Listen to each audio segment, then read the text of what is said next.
평범한 사람들이 비현실적인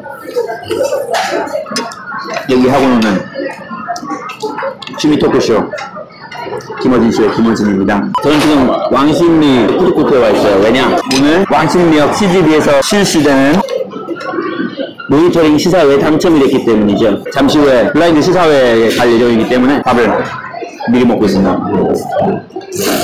제가 블라인드 시사회에 당첨된 게 이번 처음이 아니에요. 오베이라고 설문조사하는 앱이 있거든요. 되게 옛날인데 하여튼 어떤 설문조사가 왔어요. 블라인드 시사회 초대합니다. 이런 게 온 거야. 그래서 응모했더니 붙었고요. 그리고 그때 영화 보고 왔을 거 아니에요? 영화가 재밌고 나쁘고를 떠나서 아직 아무런 정보를 모르는 영화를 그렇게 블라인드 시사회로 보니까 재밌더라고. 그래서 그때 이후로 오베이에서 블라인드 시사회 한다 그러면 저는 거의 무조건 일정 비우고 가고 있어요. 말하자면 취미생활 중 하나라고 할 수 있겠네요. 근데 내가 내 맘대로 스케줄 정할 수 있는 취미생활이 아니니까. 되게 망한 영화도 많이 봤어요. 널 기다리며라고 하는 영화가 있었는데 그 여배우 주인공이 누구였지? 뭐 여하간에 어두운 분위기만 기억나고 정확하게 그걸 잘 모르겠다. 너무 뻔한 영화다 싶어서 뻔하다고 체크하고 지나가고 아무도 기억 못하죠. 그리고 레드슈즈 봤었어요. 블라인드 시사회로. 어느 날 블라인드 시사회 갔는데 레드슈즈를 본다 라는 사실을 알고 나서 딱 들었던 생각은 와 이거 드디어 개봉하네. 였고 또 하나는 이걸 굳이 한다고?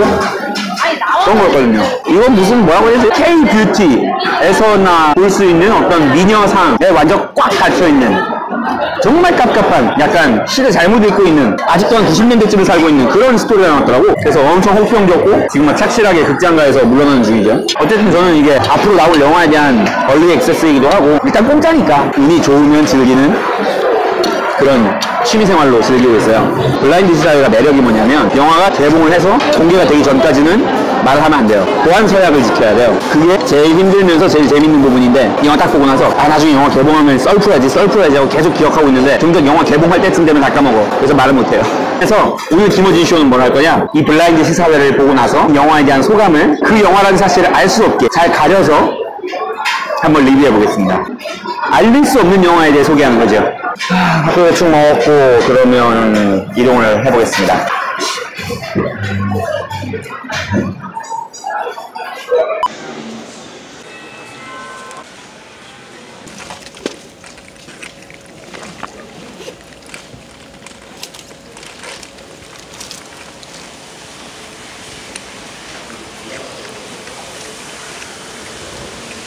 네, 그래서 저는 방금 전까지 제목을 말할 수 없는 영화를 보고 왔습니다. 굉장히 예상 밖의 배우가 굉장히 예상 밖의 역할을 합니다. 일단 한국 근현대사에 기반했다고까지는 말할 수 있을 것 같죠? 리뷰를 하자면 영화 자체는 그런 내용이에요.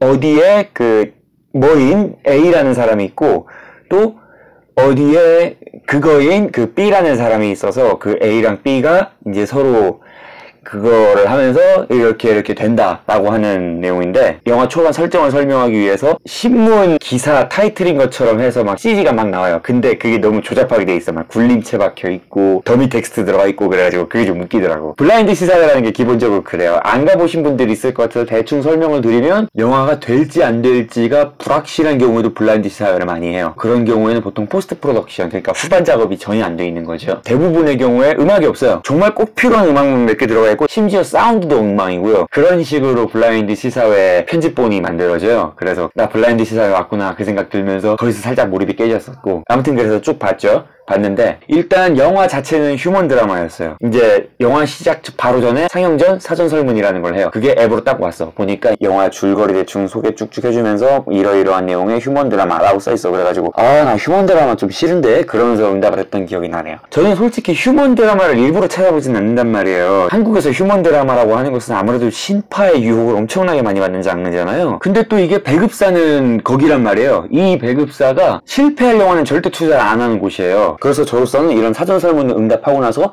그런 궁금증이랄까 의문이 드는 거죠. 한국 근현대사를 배경으로 하고 휴먼 드라마라고 하면 이걸 어떻게 지루하지 않게 만들면서 흥행을 기대를 할 수 있는 걸까? 그걸 그렇게 풀어놨더라고요. 이 A 역할 맡은 배우 캐스팅을 아주 의외의 인물로 해놨어요. 어떻게 A 역할을 이 배우를 쓸 생각을 했지? 이 A라는 캐릭터의 입장이나 분위기 그런 게 이 배우랑 완전히 다른 거예요. 그리고 이 배우는 항상 이런 쪽으로만 연기를 해왔다. 같다고 진짜 완전 시침이 뚝 떼고 연기를 해요. 그런 게 어떤 영화적으로 신선하다면 신선할까? 그런 시도였고요. 나머지는 글쎄 있어야 되는 캐릭터들 대충 잘 맞는 캐스팅 뭐 이런 식으로 해서 좀 그렇게 크게 인상적이진 않았고요. 무난했고요. 그리고 아쉬웠던 건 뭐냐면 오히려 그래서일지 모르겠는데 전반적으로 소재나 줄거리 전개 같은 게 현실미가 좀 떨어졌어요. 물론 이 영화가 한국 근현대사를 소재로 한 영화기는 해요. 그리고 아시다시피 한국 근현대사라는 것 자체는 워낙 영화보다 더 영화 같은 일들이 많이 일어났었지 않습니까? 근데 아무리 그렇다고 하더라도 이 A라는 사람을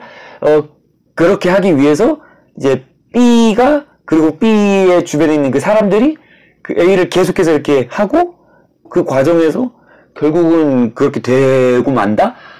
라고 하는 게 글쎄 일단 현실에서도 일어나지 않았을 일일 게 분명할 뿐더러 영화 안에서도 과연 그렇게 되었을까라고 하는 설득이 잘 안 되었었어요. 제가 이 영화 보면서 그럴듯하다, 잘 만들었다 생각하는 장면이 두 가지가 있는데 하나는 뭐였냐면 평소 하는 대로 이제 B가 A한테 이렇게 하고 있었을 거잖아요. 그런데 하루는 가만 보니까 이 A랑 A 쪽 사람들이 전부 다 그렇게 될 것 같은 거야. 이제 진짜 너무 촌닥을 갖추는 상황인 거죠. 막 잠시 후면 막 당장이라도 그 A도 그리고 그 A 주변에 있는 사람도 다 그렇게 될 것 같은 거예요. 그래가지고 B랑 B 쪽에 있는 사람들이랑 패닉에 걸리죠. 아 이거 어떡하지 그러고 있었는데 한참 동안 이 B가 말없이 막 생각을 계속해요. 그러다가 뭔가 결심을 하고 나서 거기로 가서 그거를 딱 들고 그렇게 가요. 가서 그거를 이렇게 해버려. 그러니까 A는 영문도 모르고 어떤 그런 위기라고 할까요? 그런 걸 모면을 해요. 그 장면이 왜 저는 마음에 들었달까 설득이 됐냐면 이게 전형적인 드라마의 관객을 몰입시키는 방법이거든요. 관객한테 상황을 있는 그대로 그냥 보여주는 거야. 그래서 관객이 스스로 생각을 하는 거지.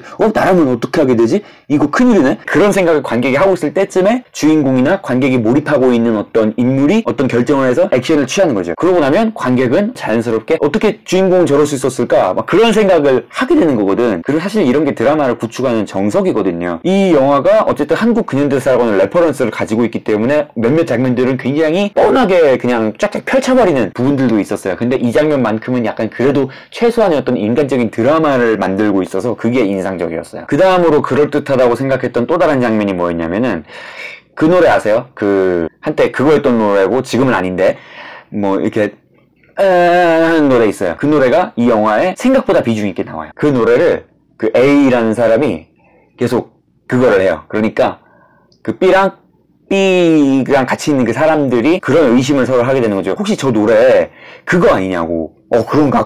그래가지고 이 B가 이제 그거를 또 이제 자기 그거한테 가가지고 이제 그렇게 하죠. 그러니까 그쪽에서 그래요. 그러면 그 노래 그냥 그거 해버려. 그래가지고 그거 해버려요. 그러고 나니까 이 A라는 사람은 영문도 모르고 갸우뚱하게 되는 거죠. 이상하다? 이 노래가 왜 이렇게 됐지? 그 B는 시침이 뚝 떼고 있고요. 이 부분은 왜 좋았냐? 이 부분은 그래도 되게 현실과 비현실의 중간에 있으면서 하나의 적절한 가설을 제공하고 있기 때문에 서사적으로 재미있었어요. 사람들이 정사가 아닌 야사로서 이렇게 썰과 추측을 내밀고 있는 것들이 있잖아요. 이 영화는 적어도 이 노래에 관해서만큼은 굉장히 설득력 있는 가설을 제시를 해요. 저래서 그랬을 수도 있겠다. 저 노래가 그게 될 리가 없는데. 그런 부분은 되게 대본으로서 잘 만들었다는 생각이 들어서 그 장면은 마음에 들었어요. 저 별점을 매기라고 하면 5점 만점에 한 2.5점?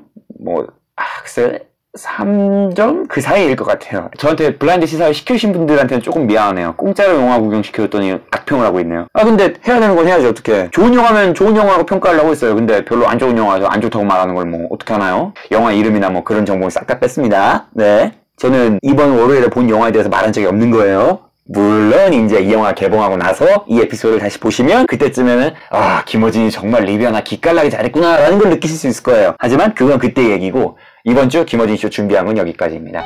그러면 다음 주에 봬요. 감사합니다. 빠이.